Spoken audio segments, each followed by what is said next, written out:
Welcome to Prime Factors. This week, Henry Pelham, Part 2. Hip, hip! Hip, hip! Hip, hip!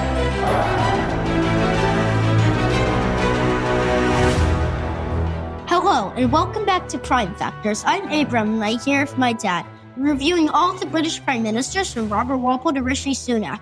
This is episode 3.2, Henry Pelham, Part 2.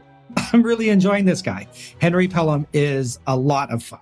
Don't forget that you can find us on Apple Podcasts, Spotify, YouTube, and at www.primefactorspodcast.com. If you enjoy listening, please subscribe, comment, or review. Tell your friends. We got one review so far, and it was nice. It was nice. And actually, this is the most exciting episode I've done so far. So I'm just super, super pumped to get started. Last time, we recorded in Pelham, Massachusetts. And this time, Abram, where are we? Pelham, New Hampshire. That's New England for you. Every state here has the same town names over and over and over again. You want to go to Salem, but do you go to Salem, New Hampshire? Do you go to Salem, Massachusetts? It's just confusing. We didn't realize that we would do so many of these towns when we started Walpole. We did the first one at home, and then we did the second one in Walpole, Mass. And this thing is to be our thing now. Yeah, I like going to towns. I do too. We'll be able to do this for at least a few more episodes, but we're not too far from when the colonies and Britain don't like each other, and that all the prime minister towns will be in Canada or Bermuda or somewhere really inconvenient to get to. And even now, the next couple, if we go to, will be like a 3.5-hour drive from Boston. So maybe we'll reach a point that we got to stop, but we're not going to stop right now. Canada's not that far. Why can't we just go to Canada? I haven't been there in years. It's so close, yet I barely go there. That makes no sense. We'll get you back to Canada, I promise. So there are some other towns named Pelham, but they were named for different people, by the way. New York's Pelham was named for a colonist named Thomas Pell. There's a Confederate general named John Pelham, and he gets a couple towns in the South. The two in Massachusetts and New Hampshire are the only ones I know of for the prime minister. Someone listened to us in Wales. Finally. They were the only one no one had last time. Wales and England. There's several in England. There are several in England. We have listeners in a ton of places now, and we're so excited. We just got Alberta this morning. So every time somebody listens to us from a new place, we get really unnecessarily excited. So we had the Netherlands too, just yesterday or the day before. It's awesome. Thank you for listening. Thank you for telling your friends. We really want to continue doing this for you. And this is awesome. So are you ready, Abram? Yes, I am ready. Can you start off by telling us what you remember of Henry Pelham from part 1? He was born in 1694. He was good friends with Robert Walpole. And he was part of the Walpole Towns and family. Do-do-do-do. Do-do-do-do.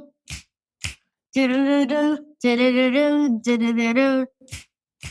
And we left off right as he was becoming prime minister with the letters I remember. We placed it for Compton, I think.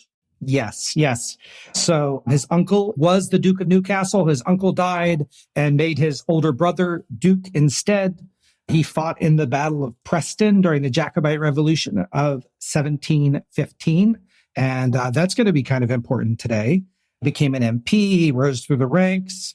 He had some conflicts with Pulteney. That's not going to come back, I'm sure. He got selected by King George II to be prime minister instead of William Pulteney, much to Lord Carteret's displeasure. So that's where we're going to start today. But before that, picture this. I'm glad you brought this back. I'm glad I brought this back too. Picture this. Our scene unfolds in the western Scottish Highlands, one of the most beautiful places in the world.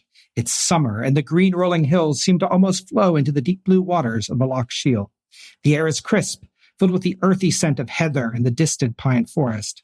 A gentle breeze carries the calls of distant birds and the occasional bleat of sheep. Bah. We find ourselves at Glenfinnan, a tranquil and remote location, framed by majestic mountains and the serene expanse of the loch. The sun casts a warm golden hue over the landscape, reflecting off the water and illuminating the lush greenery. In the midst of this natural splendor, Charles Edward Stuart, the grandson of James II of England, stands tall and resolute. He's 25 years old, clad in a striking military uniform that contrasts with the rugged Highland terrain. His uniform is immaculate, with bright red fabric, gold buttons, and a tartan sash draped over his shoulder, symbolizing his claim and connection to the Scottish people. We watch as time passes and fast forward. The scene around Charles is transforming. First, a small group of men appear on the horizon, their silhouettes growing larger as they approach. They're the representatives of the Scottish clans. The first to arrive are the MacDonalds, their tartans of red and green blending with the landscape. They greet Charles with solemn nods, their expression a mix of hope and determination. Next come the Cameroons. They make their entrance, their distinctive yellow and green tartans marking their allegiance. They're followed by the Macfees and then the MacDonalds, each clan bringing more men dressed in traditional Highland attire. Kilts, a sporran, it's a pouch worn in front of the kilt. Dirks, a Scottish dagger, gleaming at their sides. The sounds of footsteps crunch in the heather, the rustle of fabric, and the occasional murmured conversation fill the air. As the day progresses, the hill overlooking Loch Shiel transforms into a bustling military camp. Tents are pitched, fires are lit. The aroma of cooking meat mingles with the scent of the pine trees.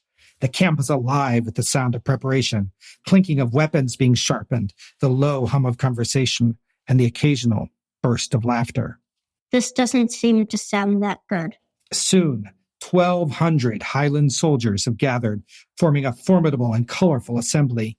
They stand in ranks, their eyes fixed on Charles Edward Stuart.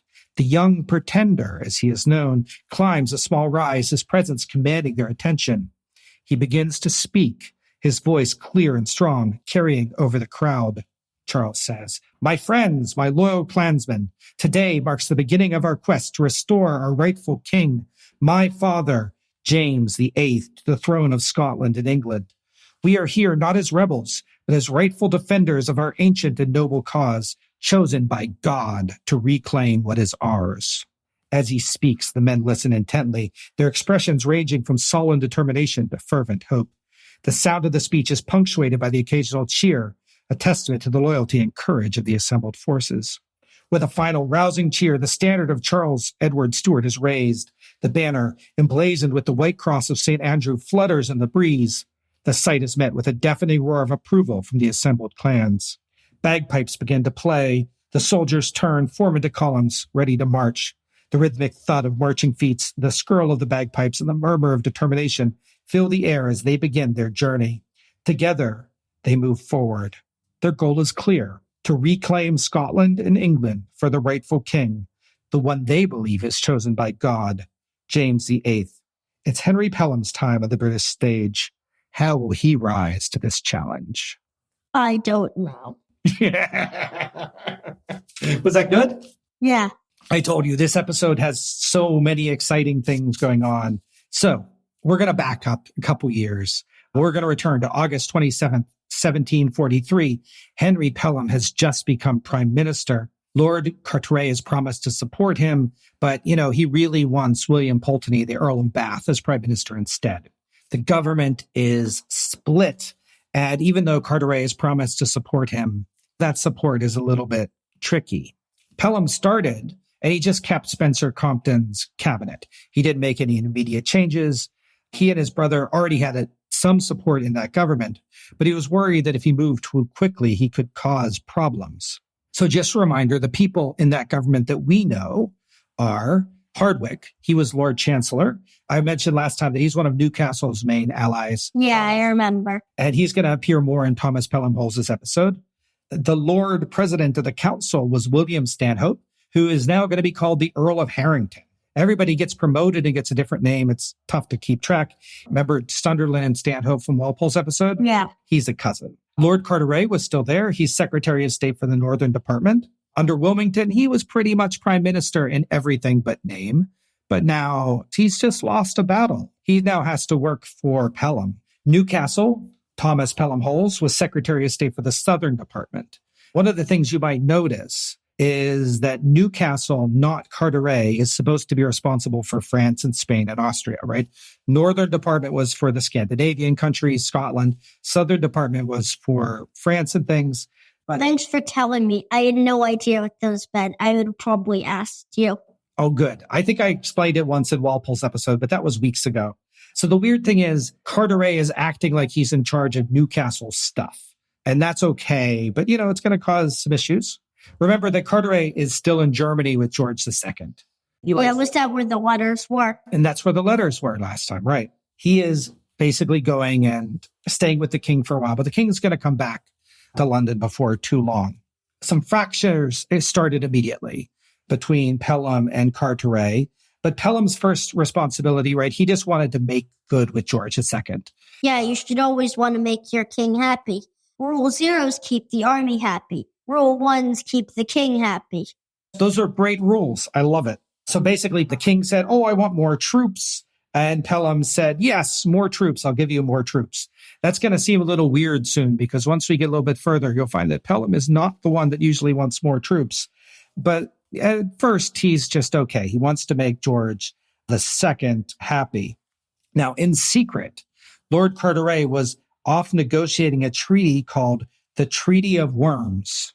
That sounds rather gross. Is it to stop worms from digging holes in his garden? No, and it's the Treaty of Worms or something like that. You have to say it with a German accent, and it doesn't sound like it's just, earthworms. But the Treaty of Worms, it's actually a treaty with Austria and the Kingdom of Sardinia. I'm guessing they got that idea because they were probably doing it outside and maybe it was the summer and there happened to be some worms nearby and they couldn't think of what the name was. Well, what I think happened is that there's a city that was named after the worms that lived there. And so the treaty is named after the city, which is named after the worms. Anything with worms is good. Yes, I agree. I have a map. I don't know that Worms is on this map, but just so that you have it, this is Europe at the time of Henry Pelham. So you'll notice that there's some... Everything looks ruined in Germany. It doesn't look ruined. It's just a very different... It just looks crazy. It does look crazy. And this was a treaty between Austria and Sardinia, so that Sardinia would enter the war in support of Maria Theresa. And that Britain was also going to agree to give her £300,000 a year, which today would be like $50 million, just so she keeps fighting. Now, William Pitt was absolutely against this treaty. And he said, quote, "I wish that treaty could be erased from our annals and our records so as to never be mentioned hereafter. For that treaty, with its appendix, the convention that followed, is one of the most destructive, unjust, and absurd that was ever concluded. By that treaty, we have taken upon ourselves a burden which I think is impossible for us to support. We have engaged in such an act of injustice towards Genoa as must alarm all of Europe and give to the French a most signal advantage. From this, sir, all the princes of Europe will see what regard we have to justice." Did they just say all the princes of Europe? Princes of Europe, yes. Yeah, but if they're princes, aren't they not technically in charge? So it isn't doing anything? I think when he says princes of Europe, he really means it's a poetic way to say the kings of Europe, I think. He's being rather insulting to the leaders of Europe. Calling them princes? Yes. Okay, sure. Mr. Insulting. Yes. So, but he says, quote, "And therefore they will probably join with France to curtail our power, or at least in preventing its increase." Do you know what that means? What? He's worried that this treaty is going to make people hate Britain even more and want Britain to have less power. So right now, everything is a little bit crazy. Pelham doesn't really have control of the cabinet or the commons. And then something worse happened. What? So I didn't know this, but whenever a MP is given a new big job, they have to, by tradition, rerun in their local seats. This is something called a writ of election. It's always happened in the background. It never mattered. But in this specific case, Pelham, who had to do this in 1724 when he became Secretary of War, in 1730 when he became Paymaster of the Forces, but now he basically resigned from Parliament for like 3 weeks. They had an election. Nobody else ran. He won, and he's back. But during those 3 weeks, William Pitt went on the attack. I think we already put a pin on him, but that was in Walpole's episode. So let's put a second pin so we remember. Yes. So he's attacking Carteret. And I think that William Pitt guy seems to be becoming more important every episode. Yeah. It wasn't just Pitt that was hating Carteret, though. Lord Carteret wasn't even on speaking terms with Thomas Pelham Holles anymore. If there was a dinner and both were invited, he would not go if Newcastle went, and Newcastle wouldn't go if he went. Like, those are the two most important members of the government, and they hate each other. That's no way to run, right? Yeah. Horace Walpole, he is the son of Robert Walpole. He's a writer. He likes to write a lot of stuff making fun of the government, but he had something to say about what was going on. He said, quote, "All is distraction. There's no union in the cabinet, no certainty about the House of Commons. Lord Carteret is making no friends. The king is making enemies. Mr. Pelham is in vain is courting Pitt, but Pulteney is unresolved. How will it end? No joy, but with the Jacobites." I think this is time for a dun, dun, dun, don't you? Dun, dun, dun! Yes, as you're going to see in a second, Horace Walpole was exactly right. The Jacobites were very excited for all the dysfunction in Britain. But hold on a second. We'll get to them in a minute. So Parliament was a mess. Pelham was scheming with his brother to remove Carteret. And it almost didn't happen because one of the things we're going to see in Newcastle's episode, Thomas Pelham Holles, is he's a little bit flighty, a little bit jealous. He's a little tricky. So even though he's clearly the stronger brother, his relationship now with his younger brother, who is more important than him in the government, is really tough. So they started fighting, Thomas and Henry. And what they were fighting over was that Henry's daughter had just had a wedding. So Henry, and you tell me if you think this is okay, Henry basically said, well, my daughter's gotten married to the Earl of Lincoln. I want you to put in your will, because you have so much money, that if you die, they get to have a lot of your money. They fought over this, and eventually Hardwicke came and helped them reach a compromise. And it doesn't matter because Newcastle's not going to die for a very long time. But just the idea, I want you to put my grandkids in your will now. That seems a bit. And it almost collapsed the government because the two brothers were fighting. And they're like two of the top 5 people in the government. Yes, they're pretty much 2 of the top 3 in the government. Really, it's Newcastle, Carteret, and Pelham. Those are like the 3 biggest in the government. Now, Carteret had a sad thing that happened to him about this time. In October 1744, his mother died.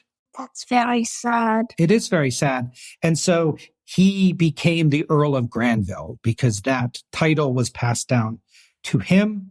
But Granville is very similar to Grenville. We are going to have a Prime Minister Grenville in a few episodes. But a pin on Grenville. I'm going to get them confused. So I'm probably just going to keep calling him Carteret instead of calling him Granville because I'm going to get Granville and Grenville confused. Deal? Yeah, deal. Okay. Oh, one other thing I forgot to mention. You notice how sometimes they are an Earl of someplace. So Robert Walpole was the Earl of Orford.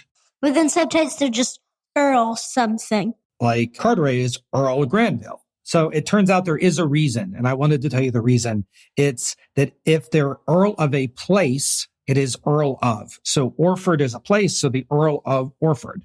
But if the earldom is named after someone's last name, then it's just Earl something. So Earl Granville. That seems rather, But it doesn't make sense because Granville is the name of a place. I mean, it's in the name, Ville, right? Yeah. It's the British people.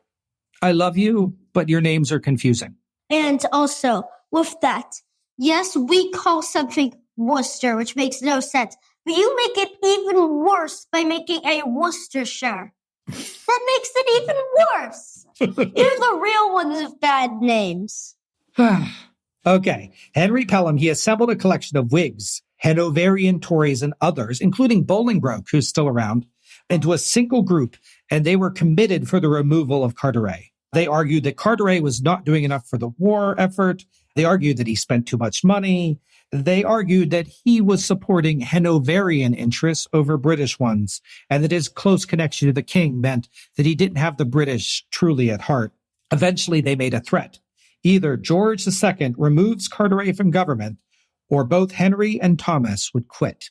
Now, George fought and argued against this. Carteret was his favorite cabinet member. Like, he would hang out with him in Germany and speak German with him. George II even tried to get Walpole involved. Walpole is still alive, but Walpole was too sick to come to London at the time. to help George II.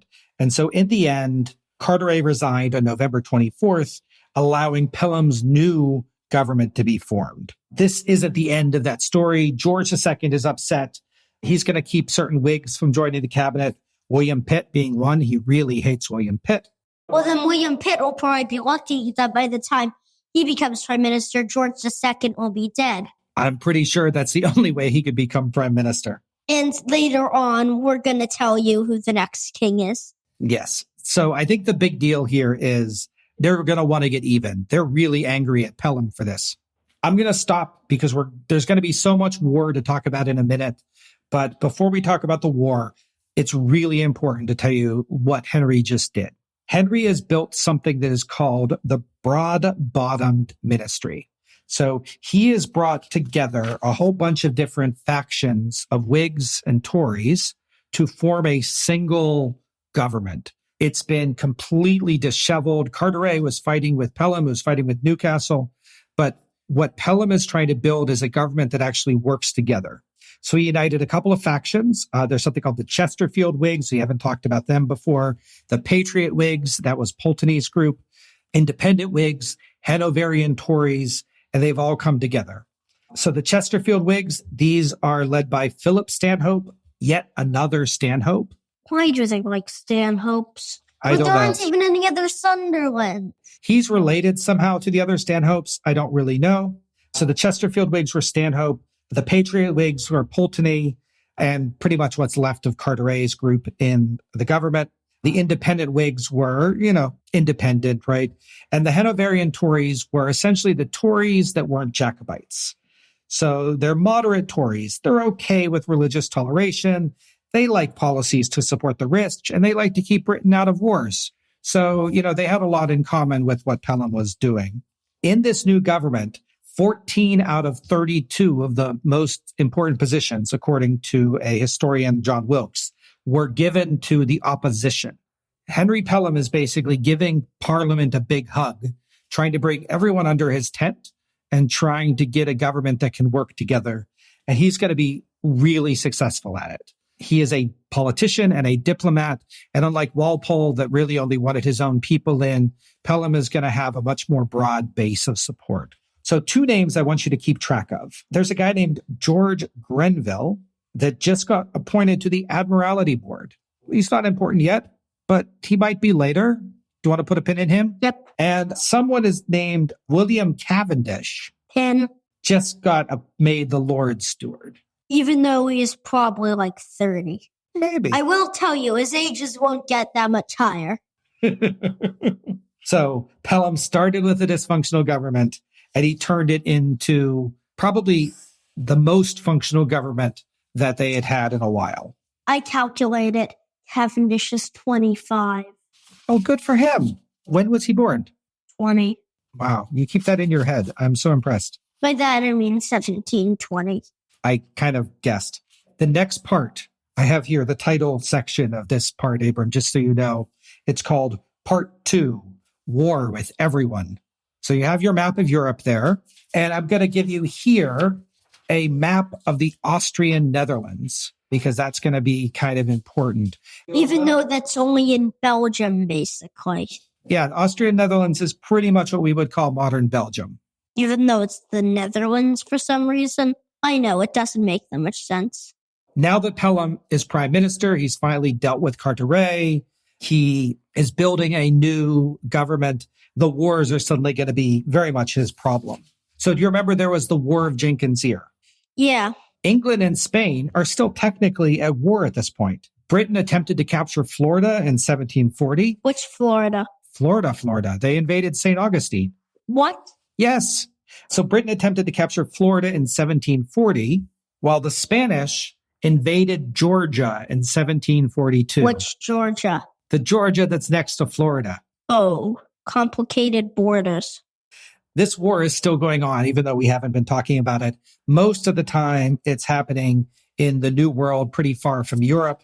It's cooled down a little bit, but it's still a war that Britain is in. It's still taking troops and time and money. The War of Austrian Succession was also still going, and it wasn't going well, regardless of the Treaty of Worms. I don't think the worms helped that much. No. So the Duke of Cumberland, that's George II's second son, he was leading much of the fighting in Europe for his father, right? Remember, George II actually fought in this war himself, and now his son is leading the troops. And they had a lot. They had something like 20,000 troops in Europe at the time, on the continent. Every time I say in Europe, Abram yells at me because why? Because the UK is in Europe. Yes, well, the Brexit people might disagree with you, but on the continent, how's that? Yeah. That's 20,000 troops, not even including the Hanoverians and the Hessians. Have you ever heard of the Hessians? No. So they're going to come up in the American Revolution. So you might have studied them in school. But those are basically German contract soldiers that Britain uses to help fight wars because they don't have enough of their own soldiers to fight. Oh, that doesn't sound that good. It was huge. It was expensive. Not only the army was involved, the British Navy was patrolling the coasts, right? Trying to keep the French and the Spanish. I don't think this is quite yet. Wasn't the British Navy very strong in the late 1700s and 1800s? Well, the British did have one of the most powerful navies of the world. I don't know what their relative power is now versus a little bit later, but yes, the British are a major... I've heard that under Pitt the Elder, it became very good. Well, I look forward to finding out with you when we get to Pitt the Elder. Yeah. With all of those troops and money tied up, rumors began of a third front. In 1743, pamphlets started appearing in London talking about this guy named Charles St. George and how George II wasn't the rightful king. This was really thinly disguised. I mean, barely disguised. Is it even disguised code? Because it's code for Charles. Wait, how is this in 1743? He just got there in 1743. Hasn't it been anything yet? Who just got there in 1743? Pelham. Yes. All of this is happening right as he was getting put in charge. So the point is that there was pamphlets starting to be spread around London about the Jacobite cause. And people were very worried. In fact, they found a French fleet off the coast of England in January of 1744. And everyone was worried that the French were about to invade. Pelham ordered a guy named Admiral Norris to ready the British Navy to protect against a landing. In February 1744, Pelham learned that Charles Edward Stuart, who had been in Rome talking with the Pope, because, Catholic, traveled to France and was getting ready to cross. Oh, no. Dun, dun, dun. So what did they do? Well, they passed discriminatory laws. It was not good. I don't think it's a good idea. But Pelham and the House of Commons, they passed a law. One law said that Catholics had to give up their horses. So if you were a Catholic living in England, if they thought your horse could be used for war, the government could just take your horse. They also suspended habeas corpus, which meant that they could arrest people on suspicion if you were Catholic. They started to recruit soldiers in Scotland that would be loyal to George II just in case of an invasion, and they all waited. Now, supposedly, the French would have invaded at this time, but there was a storm and 12 of the French ships were damaged and France decided to hold off. But even so, France officially declared war on England in March with the stated aim of restoring the Stuarts to the throne. Okay, that isn't good. I was surprised about this because the British were already fighting France in the War of Austrian Succession, but apparently that's not the same as France directly declaring war because it was a proxy war. Anyway, Yeah, that doesn't make any sense. It doesn't matter.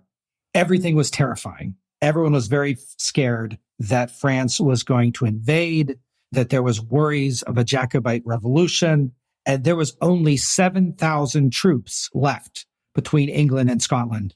All the other troops that Britain could spare were already fighting on the continent with Cumberland.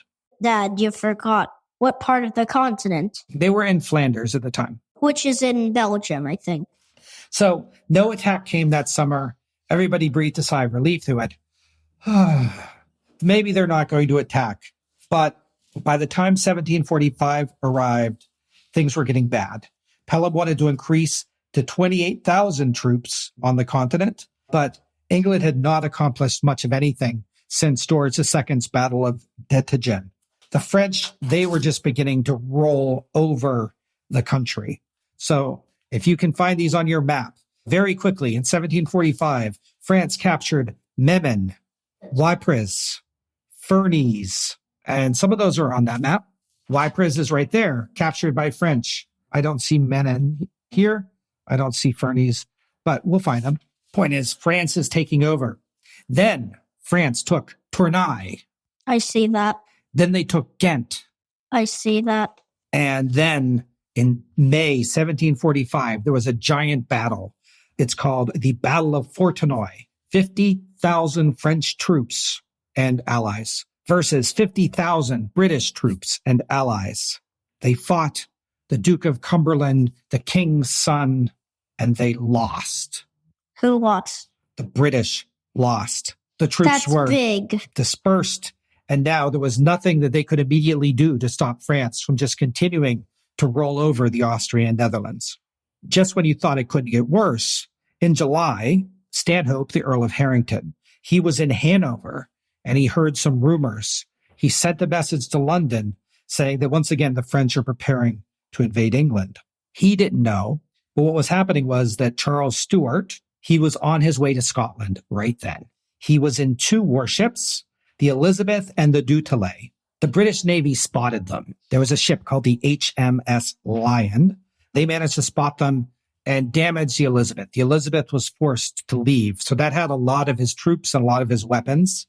But the Du Tillet had Charles on it. And so he was luckily able to slip past the English and was able to make it up to the coast of Scotland. He didn't have as many troops now. He didn't have as many weapons, but that was always the plan. They were going to build their army in Scotland and not take one there.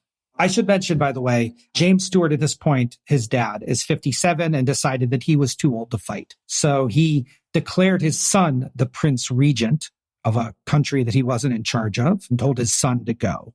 Charles is fighting for his dad, not fighting on his own. That was good to know. He arrives on the west coast of Scotland at that scene that I put in the front, and he began to assemble his army of Jacobite Highlander clans, right? So these are people in the north of Scotland. They're still very traditional way of life, still very traditional dress, not as integrated into sort of the British culture as maybe the southern part of Scotland would be. So he's gathering his army in Scotland right now, which we just saw. George II put a $30,000 bounty on his head. You know what that means? What? If anyone kills him, they get 30,000 pounds. Why? Well, you know the Robin Hood stories, right? Yeah. In Robin Hood, the Sheriff of Nottingham would always put a bounty on Robin Hood's head. And if anybody killed Robin Hood, they could claim the money. So this is that, but bigger, like a huge amount of money. Kill him and you get a fortune, essentially. So Charles Stuart, very cheeky, he put a bounty on the Elector of Hanover's head. So he's saying, you can't put a bounty on me. I put a bounty on you. I don't know that he had that kind of money. Who knows? They're up there gathering an army, and Cumberland is fighting in Europe, and he just had a very bad battle. But Cumberland won't come to help. He's like, no, I'm staying in Europe. I need these troops in Europe. If I leave Europe, France is just, nothing will stop them. The Dutch aren't helping enough, like our allies aren't helping enough. So Cumberland refused to come back to Britain because he wasn't really taking seriously this Highlander problem. Pelham was able to find 8,000 men. He sent them north to fortify Edinburgh. He started to pull troops out of Ireland, which wasn't safe at the time because Ireland wasn't really very secure. And honestly, like the news from Scotland was just ending. You ever heard of something called the fog of war? No. You know, when you play a war game on the computer, like you can always tell where the enemy's troops and stuff are. In reality, you have no idea. And they were just hearing rumors of what was going on in Scotland. They didn't know where these troops were. By the way, you weren't paying attention. The French just captured Ostend. Oh, no. You can't even breathe because the French keep capturing new places. By September, the Jacobite army was ready. They quickly seized Perth. They moved on to Edinburgh. The city fell. There was still some people in Edinburgh Castle nearby. Oh, and then Edinburgh Castle did fall in September 11th, 1745. Then a town called Preston Pass, and they were making their way. Now, I have another map for you. So here's a map of Scotland. So the red line is the Jacobite army conquering parts of Scotland and then marching further south. So by the end of September, Thomas Pelham holds Newcastle. he admitted that the Jacobites had pretty much control over all of Scotland. Now, that isn't actually true. There was still a lot of English up there. There was still a lot of holdouts. But, fog of war. They didn't know what exactly was going on. I got to stress again, the French were winning in Europe. The Jacobites are about to march out of Scotland. The French are off the coast of England somewhere. This is a dark hour. Like, if I was English, I would be really worried. In fact, I've read that George II even made a plan to flee London if the Jacobites managed to make it to London, because let them be crowned, whatever, but he didn't want to get killed. I guess he could go back to Hanover if he needed to. Yeah, and it would probably make everyone happier. Well, I don't think it would make everyone happier. But it would make him happier because he likes Hanover. So things were bad. Pelham and Newcastle started negotiating in secret with Prussia. Now, there's a guy at the time in charge of Prussia called Frederick II. It was George II's nephew. Of course it was. Because everyone's related to each other, right? Wait, does that bring in the I hate you, my relatives? I hate you, my relatives, yes. So Britain knew that if they could pay off Prussia to either leave the war or switch sides, right, that'll give them some breathing room. So Austria gave up their claims to Silesia, and they signed a treaty, and Prussia left the war, at least for a little while. Now, I should mention that guy in Prussia, Frederick II, is later going to be called Frederick the Great. Why? Because he's probably the best leader that region ever had. I don't know his history. But, when you go up against somebody called the Great, it's pretty tough. So George II was extremely unhappy about this treaty, so much so that he was completely fed up with the Pelhams. So hold on to that for a minute, because there's still so much going on. Because while we weren't paying attention, the Jacobites just captured Carlisle. Oh, no. Carlisle is in England. That wasn't good. So they have now marched out of Scotland and into England. Now, unlike in 1715, the Jacobites did not find a lot of people in England that were willing to help them. So they were not recruiting more troops in England. They were just fighting their way through. So with Carlisle now captured, finally Cumberland, the king's son, agreed to return to England to lead the troops there and finally maybe defeat the Jacobites. But in exchange, no one is really leading the troops in the Netherlands. France had amassed an invasion force near Dunkirk, which I think is northern Germany. They were getting ready to invade. It looked like France was just going to cross the channel any minute now and attack from the south while the Jacobites attacked from the north. Pelham he paid for 6,000 Hessian troops to come to Britain to help defend the homeland, but Britain was out of money. They could not pay all of their bills. They could not pay all the stuff on the civil list. They were trying to raise taxes. Pelham added a tax on linen. One of the things that happens is that people start looking for ways to smuggle and not pay taxes when they're worried that money's going to get tight.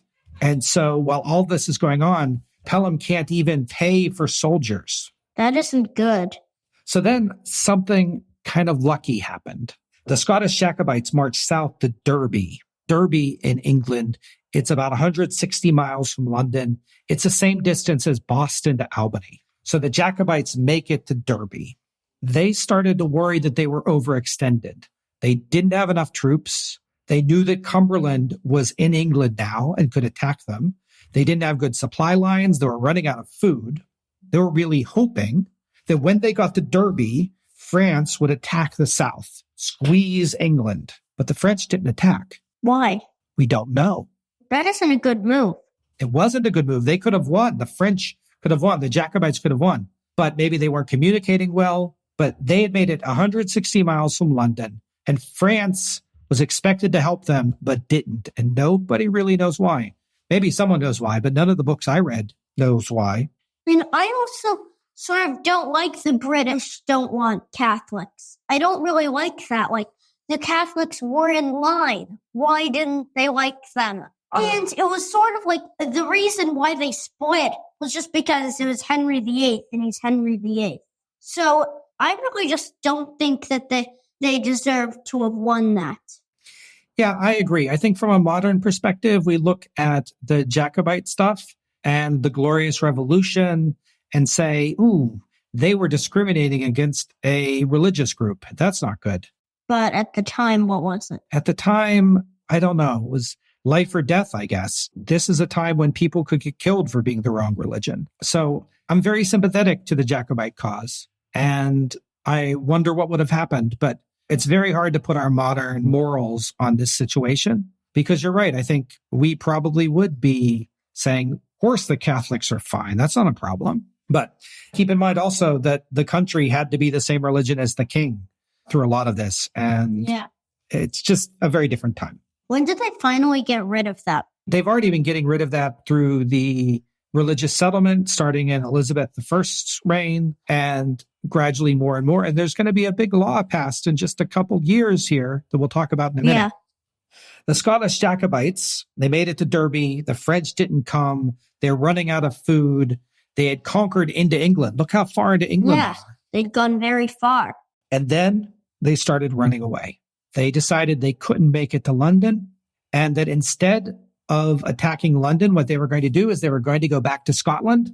They're going to fortify Scotland and maybe Scotland can declare independence, essentially, and they can rule Scotland as the Stuarts and England will just let them go.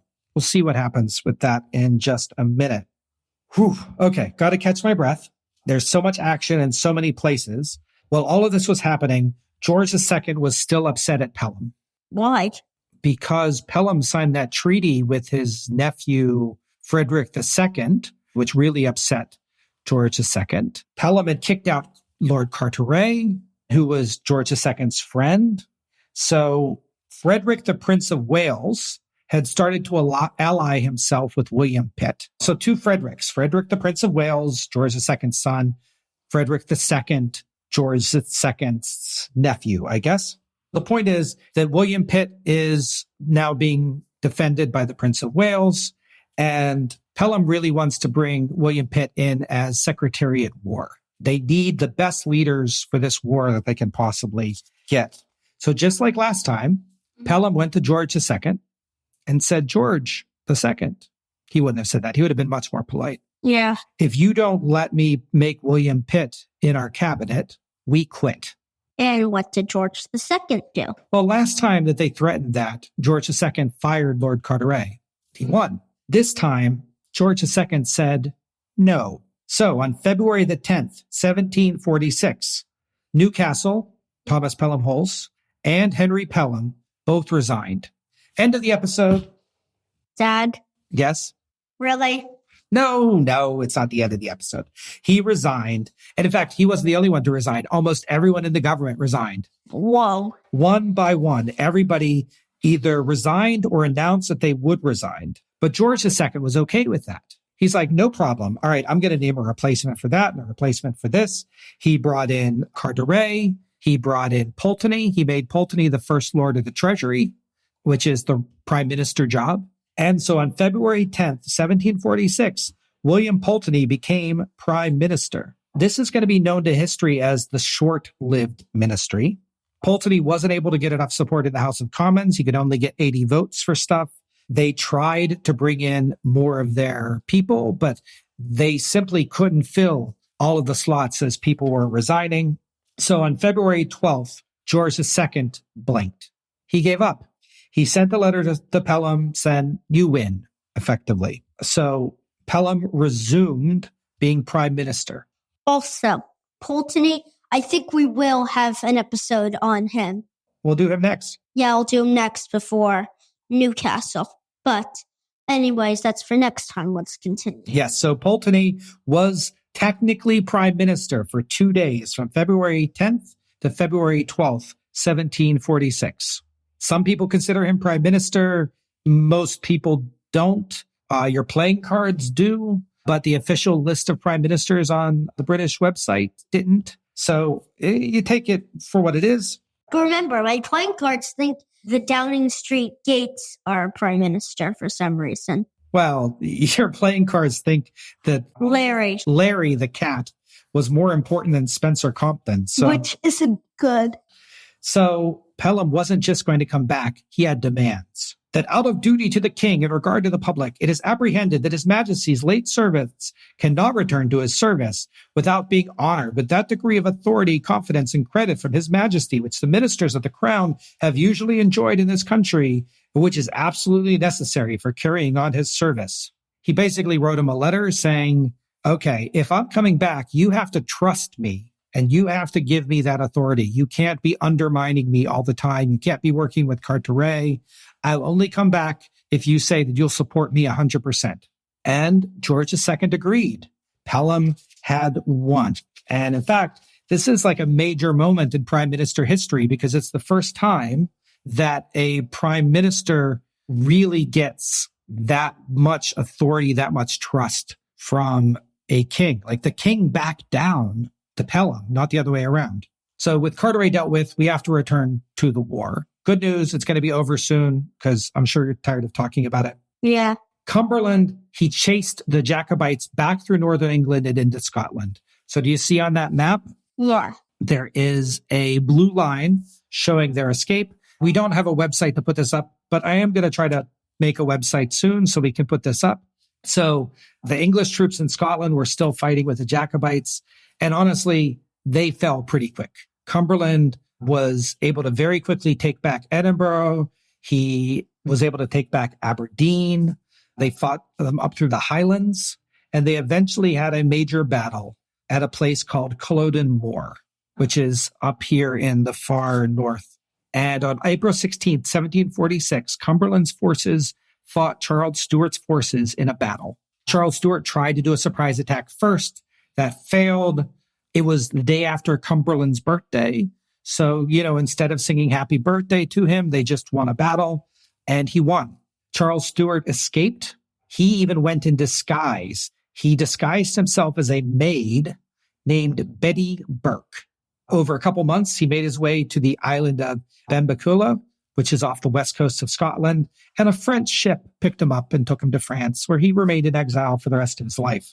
Now, England won. Cumberland is going to get a bit of a reputation here for being very vindictive to the Scottish rebels. England's going to pass laws that'll ban the special Scottish dress.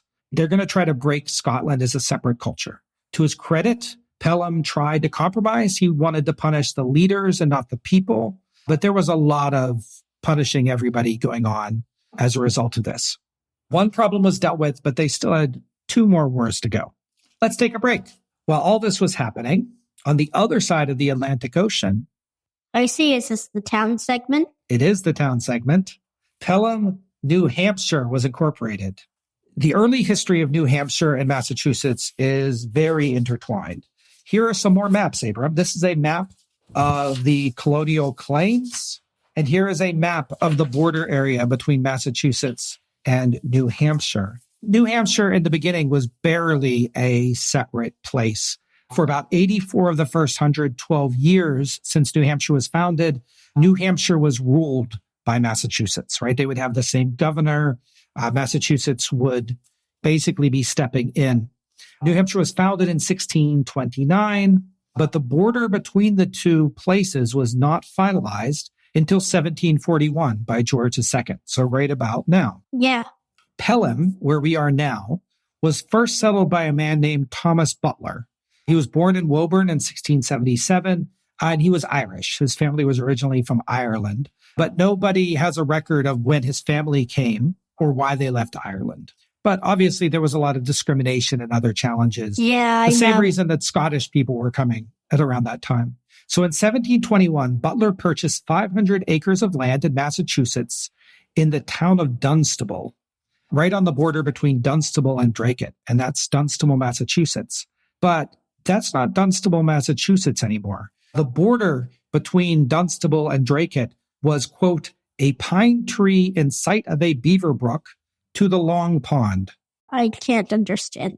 Basically, they said the border is there's a pine tree over there by a beaver brook, and over there is the Long Pond. So the border runs right between those two things.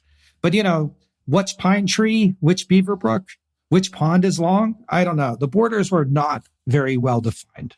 Now, Butler, for whatever reason, was not building any house on his new land. he was building a fortress. He built it of pine logs. He built a ditch around it, like a moat. He built a wooden fence around it. He built portholes in the fence that he could shoot from. And he was really afraid of attacks by Native Americans. He even made a drawbridge over his moat. He built a castle out of wood in New Hampshire. Whoa, New Hampshire actually had a castle? Out of wood. What? Yes. That's ridiculous. He might have had a reason. There was something called the Wabanaki Confederacy. They were attacking the border settlements of New England. There was something called the Dummers War.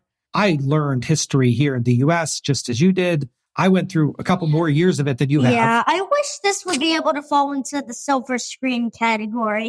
It would be really funny if it did.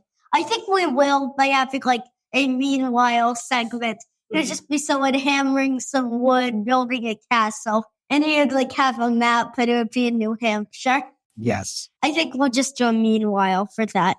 In any event, there was this war. I've never heard of it, even though I should have. Most of the fighting was further north, but he was afraid that the Native Americans were going to attack.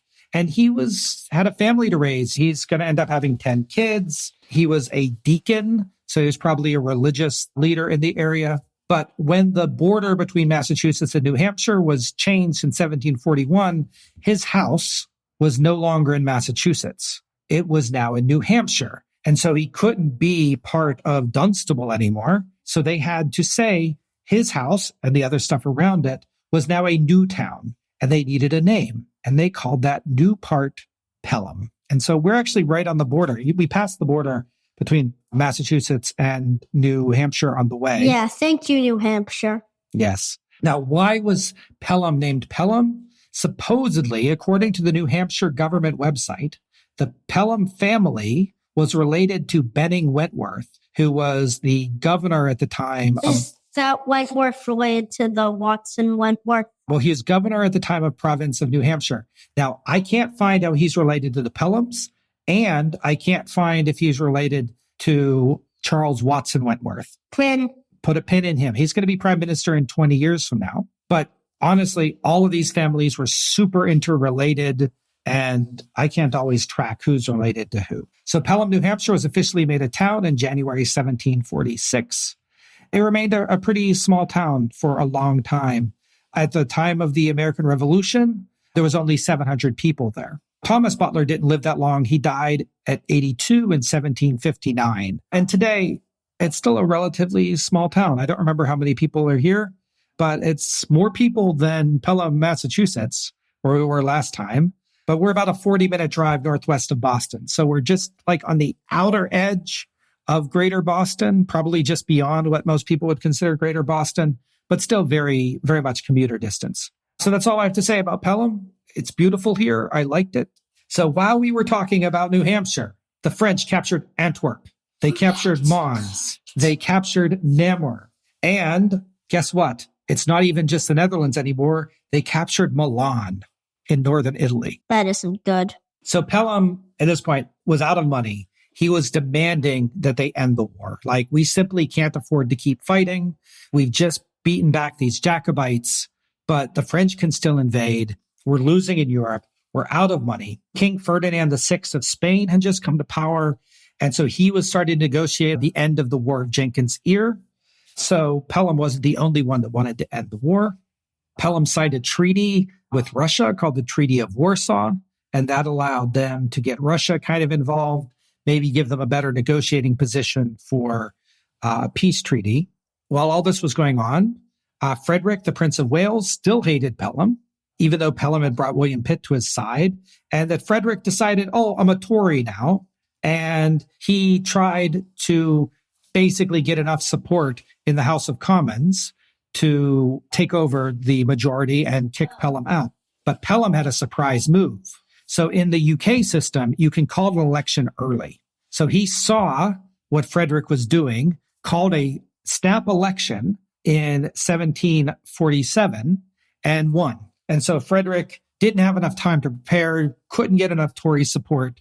And so Pelham just like, shoo, fly, don't bother me. So instead of taking more time, let's just jump to the end. Britain negotiated a treaty in April 1748 called the Treaty of Aix-la-Chapelle. Very fancy, I know. It's in France. Everything in France is fancy. So weirdly, Maria Theresa of Austria, who this was supposedly all about, wasn't even allowed to attend the peace talk. Why? Because it was never really about her. This was always about Britain and France and Spain and the Holy Roman Empire, all trying to battle amongst themselves for power. But why did it involve them in the first place? Was it just sort of an excuse to fight? Kind of an excuse. I mean, there's complicated webs of alliances. This is going to be a problem through the Napoleonic Wars. It's going to be a problem into World War I. It's a thing. So this peace treaty, April 1748. So France gives up its newly conquered territories in the Austrian Netherlands. So all that stuff they just rolled over, they don't get to keep it. England gives up Cape Breton. So that's in Nova Scotia. They're basically giving up part of Nova Scotia to France. Austria gives up Silesia and Glatz to Prussia, and they give Parma and Palencia to Spain. Sardinia gets some islands off the coast of Milan, and France agrees to not support the Jacobites and to recognize the Hanoverians as the legitimate kings of England. Ultimately, nobody liked this treaty. It ended the war, but it just really kicks the football down the road because France and England are going to have the 7 Years' War in a couple years. And that's basically a continuation of this. We in the U.S., by the way, often call that war, do you know what we call it? French and Indian War. The French and Indian War. Except everyone in Britain, like horrible histories, calls it The 7 Years' War.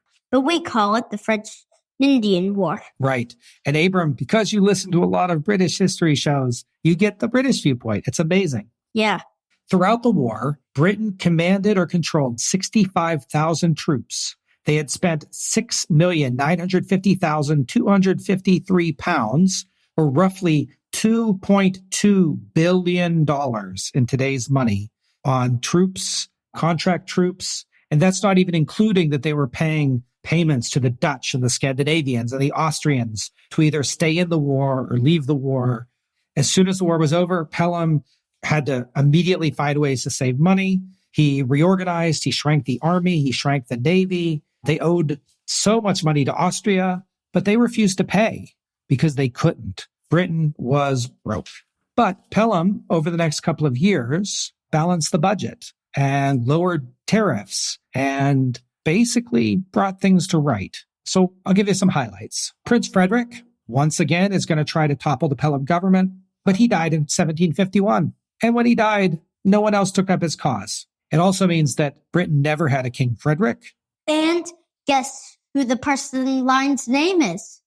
If you guess George, you're correct. It's George. It's the George. Third George in the row will be the successor. Correct. But most people think George III was George II's son, but he was actually George II's grandson. Yeah, it's cool. So, huge thing. Pelham signed a law to reorganize the calendar. So, New Year's Day up to this point was March 25th. Wait, what?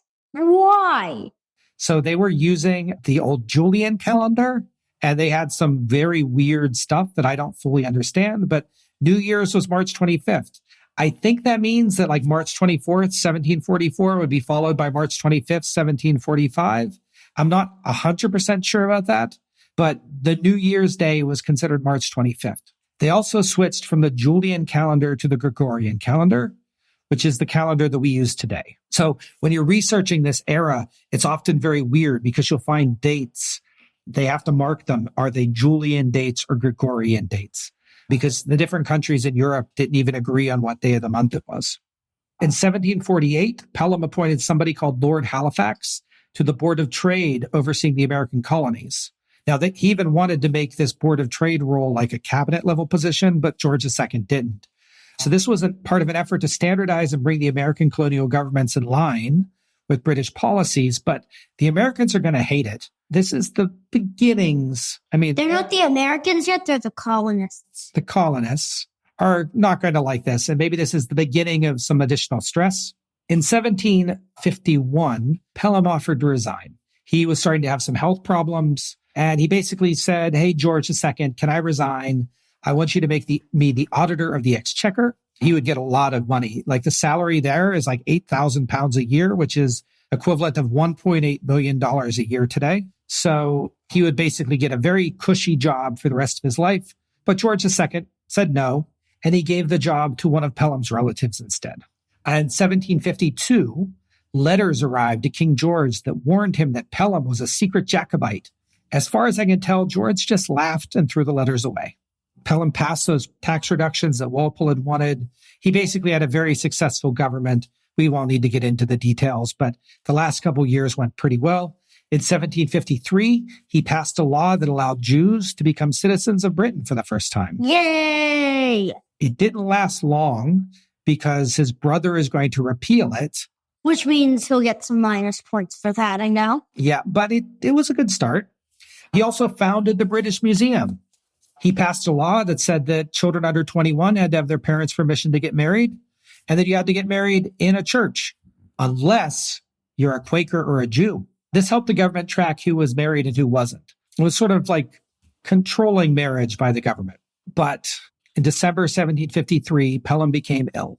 Oh, no. Doctors, being doctors at the time... Were any of them first name Doctor? No, but they bled him. That's not good. And he seemed to recover, but he didn't recover long. On March 6th, 1754, Henry Pelham died. 2 in a row. He was 59 years old and had been prime minister for 10 years, 6 months, and 7 days, possibly -2. Horace Walpole said of him, quote, "Let it be remembered that he died poor." And that wasn't an insult. I mean, Horace Walpole was probably insulting him in other ways, but he was basically saying, he's not corrupt. He died poor. He didn't take the government's money. A guy by the name of Chesterfield wrote, quote, "He wished well to the public and managed the finances with great care and personal purity. Upon the whole, he was an honorable man and a well-wishing minister." Later on, a historian named Nicholas Tyndall will say, "Great Britain never enjoyed such a state of political tranquility as it did when Mr. Pelham was considered in the capacity of First Minister." A later historian, Tobias Smollett, will write, "Mr. Pelham was generally esteemed as a man of honesty and candor, accentuated by a sincere love for his country." And that is Henry Pelham. Oh. I love him. I don't know about you, but I had a lot of fun. Have you had fun? Yeah. Rating! All right, accomplishments. Just a reminder. He fought the Jacobite Revolt of 1715. He fought 3 wars at the same time. The Jenkins Ear, Austrian Succession, and the Jacobite Revolt of 1745. He exerted authority over George II twice. He standardized the calendar. He granted citizenship to some Jews. I'm going pretty high. What are you out of 20? So just a reminder, Walpole, you were 17 and I was 15. Yeah. Spencer Compton, we were both 4. Yeah. I'm going 17 for him. I'm going 18, which means 35. I gotta say, he really defined a lot of what it meant to be a prime minister. I think he did better than Walpole. Yeah. And he did it without being a cheat. Uh-huh. Next is... disaccomplishments. So disaccomplishments, we can score him up to -10 for things that he did that unaccomplished something. He didn't really undo anything. So I have here in my notes, he didn't really win the War of Austrian Succession so much as run out of money and make a peace treaty. Britain lost some of the territorial gains, but so did France. Maria Theresia didn't get everything she wanted. His appointment of Halifax is going to impact the colonies later. Yeah, but that isn't really his fault. I mean, he did pass some anti-Catholic laws during the Jacobite Revolt of 1740. Yeah, but once again, this might not be good now, but sort of at the time, I think it may have made a bit more sense. So I'm honestly thinking he didn't disaccomplish much. I'm going to say -2. I was going to go -1. Okay, which means that's -3 for that. And now, for bad personality, we could each score him up to -10. I got nothing. And that's also how much did he anger people. Yeah, I think 0. I think 0 too. As far as I can tell, none of the sources mentioned that he cheated on his wife or was corrupt. He seems to have been anti-corruption most of the time. I mean, I got 0. Yeah, me too. So now we have how interesting. This is the silver screen. How interesting is his life story? This one's going to get pretty interesting. He has a lot of wars. Yeah, which obviously gives him, I'd say for that, he already gets 4 out of 10, but is this out of 20 each? So this is out of 10 each. So you scored Walpole 9 and I scored Walpole 10 and we scored Wilmington 2 each. How interesting would be a story about him? I think I'm going, what are you going? I mean, I gave Walpole a 10. I'm wondering if I shouldn't have. But Walpole did have that time in the Tower of London. But this guy fought in a battle and then he fought 3 wars. I mean, I'm sorry. I probably went too high with Walpole. What are you going with? I'm just going to go 10 again. Me too, which means that's 20. Now, we're doing looks. This is Henry Pelham. He looks a lot like Walpole. It looks like he's sitting in a chair with a curtain. He looks very fancy. What are you going to go with? Just a reminder, so we rate this 10 each, but then we divide by 2. Which means it's the only other one besides the light spin where we can have decimals in it. Yeah. So we gave Walpole 2.5, 5 each, and then we divided by 2. And we gave Wilmington 4 each, and then divided by 2. So, I mean, he's holding a paper. I'm going to go the same as Walpole, 5. Okay. Which means I'm going to go, I just don't like it a lot. I'm going 4. So 9 divided by 2 is 4.5. Yep. Which means he's the first one to actually get a decimal for that. And that's out of 10. That is out of 10. Now, before we move on, we have to look at our card. Henry Pelham, wig, 1694 to 1754. In office, 54-3 to 54. Pelham held a vast web of power with his brother and successor, the Duke of Newcastle, and succeeded in challenging King George II by resigning along with his cabinet for 2 days over conflict with France and Prussia. Okay, and what's his other scores? Is that it? Lifespan. So he lived 59. I put that at the top because it is right before, so 5.9 for that. 5.9. And how many years was he prime minister? Was that 10 or 11? I'm not sure. He was in charge for 10 and a half years. Which means he'll get 10. Which means he'll get 10. We only do decimal terms when it's less than a year, we decided. Yeah, because we want to give all of some points in it. Abram, I would like you to add those scores up and tell me how many points did Henry Pelham get? 72.4. Excellent. Which is the highest score, and it's a very high score. It is a super, super high score. But we know that score isn't the last question we have to ask. Known or ice cream cone? Known. Oh my goodness, known. Definitely known. This is a guy that I knew nothing about. And that's just a shame because everything about what went on here is super exciting to me. And he got above 70. He got 15 more than Walpole. It's amazing. So with that, congratulations, Henry Pelham. You are get known and your highest score. And you're the highest score? So far. Up next, Pulteney. William Pulteney. Probably only going to be one part. But our next real episode is going to be Pelham rules. There may be, and we're not promising, there may be another bonus episode in the middle because there will be a little bit of delay before Pulteney. And if we have enough time, we will do a little bonus. And if not, then we'll have William Pulteney in a couple of weeks. With that, from beautiful Pelham, New Hampshire, thank you for listening. Please like, subscribe, tell your friends. We're small, but we're growing, and we're really excited. Abram. What? Say goodbye. Bye. Bye-bye.